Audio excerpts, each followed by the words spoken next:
C'est Dieu qui nous rassemble aujourd'hui, au nom du Père, du Fils et du Saint-Esprit. Amen.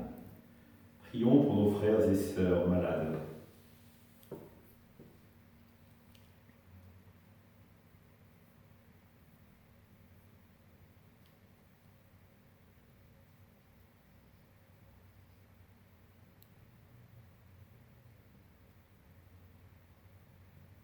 Prions pour les soignants et ceux qui œuvrent pour le bien commun.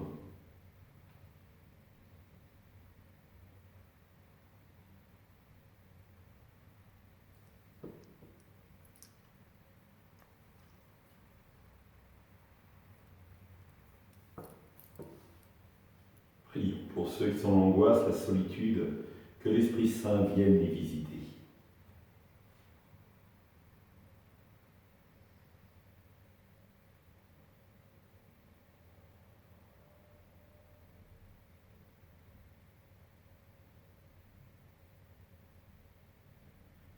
Pour manifester notre communion, je vais maintenant allumer cette bougie au cierge pascal.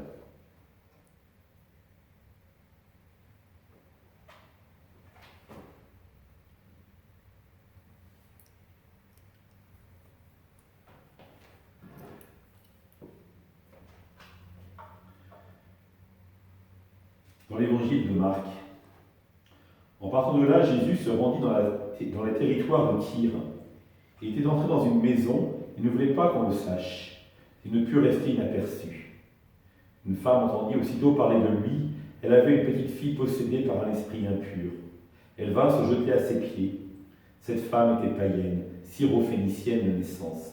Elle lui demandait d'expulser le démon hors de sa fille. Il lui disait « Laisse d'abord les enfants se rassasier, car il n'est pas bien de prendre le pain des enfants et de le jeter aux petits chiens. » Mais elle lui répliqua « Seigneur, les petits chiens sous la table mangent bien les miettes des petits enfants. » Alors il lui dit « À cause de cette parole, va, le démon est sorti de ta fille. » Elle rentra dans la maison et elle trouva l'enfant étendu sur le lit. Le démon était sorti d'elle. Acclamons la parole de Dieu. Louange à toi, Seigneur Jésus. Frères et sœurs, si ce n'était pas Jésus, on dirait que ça frise le manque de charité. Après tout, comparer cette histoire de petit chien nous met sans doute un peu mal à l'aise en se disant « Jésus qui est tout accueil, comment se fait-il qu'il réponde comme ça ?» Je crois que ce qu'il faut bien percevoir, c'est la progressivité pour Jésus de la compréhension de sa mission.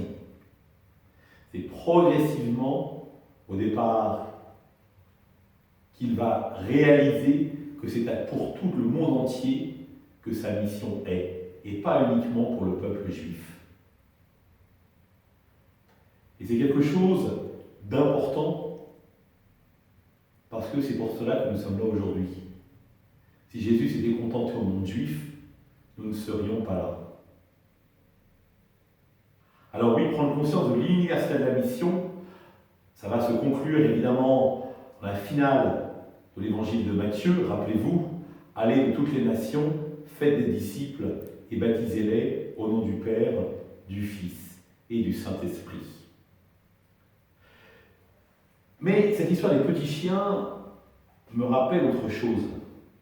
Cela me rappelle que si jamais les enfants ne mangent pas le pain, il n'y a pas de miettes qui tomberont. Et donc il y a une responsabilité effectivement des chrétiens par rapport à ceux qui sont plus loin de la foi. Et notamment dans le pain, je pense au pain de l'Eucharistie. Quand nous venons à l'Eucharistie, est-ce pour nous que nous venons pour faire l'Église, manifester la communauté, ou est-ce que c'est aussi pour ceux qui ne sont pas là? Parce que si le pain n'est pas rompu, nous ne sommes pas là pour rompre le pain, il n'y aura pas de miettes pour les gens, pour ceux qui sont plus éloignés. Alors oui, frères et sœurs, il y a une urgence missionnaire pour nous, mais aussi pour ceux qui sont plus loin, à ce que nous-mêmes allions communier, allions nous rassasier du pain de vie. Parce que certes, il transforme notre vie, mais nous pouvons espérer, croire profondément qu'avec les miettes qui restera, il transformera la vie de bien d'autres personnes. Et cela les mènera au Père. Ensemble, nous prions. Notre Père, qui es aux cieux, que ton nom soit sanctifié, que ton règne vienne, que ta volonté soit faite sur la terre comme au ciel. Donne-nous aujourd'hui notre pain de ce jour.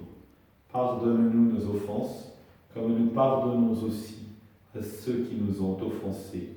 Ne nous laisse pas entrer en tentation, mais délivre-nous du mal.